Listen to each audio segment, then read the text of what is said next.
আমি আল্লাহ না তোরে তোর নিয়ামত দিয়া সুন্দর করে বানাইলাম। এই আসমান বানাইয়া কোরআনের কোথাও বলি নাই আসমান সুন্দর করে বানাইছি, জমিন বানাইয়া কোথাও বলি নাই জমিন সুন্দর করে বানাইছি, গোটা সৃষ্টি জগৎ বানাইয়া কোথাও বলি নাই সুন্দর করে বানাইছি।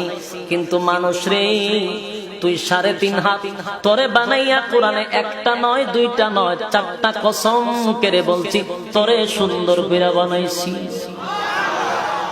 একটা দুইটা না 4টা কসম করে আল্লাহ বলছে মানুষ তোরে সুন্দর করে আমি আল্লাহ বানাইছি।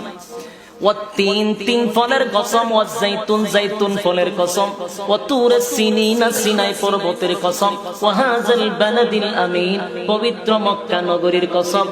4টা কসম করে আল্লাহ বলেন লাকাদ খালাকনাল ইনসানা ফি আহসানি তাকওয়িম। 4টা কসম করছে মালিক, 4টা কসম করে বলে আল্লাহ বলেন বান্দা তোর সুন্দর করে বানাইছি। কেন সুন্দর করে বানাইলাম? একমাত্র গোলামি করবি আমি আল্লাহ, সেজদা দিবি আমি আল্লাহ রে। আমি আল্লাহ ছাড়া কারো কাছে মাথা নত করা যাবে না।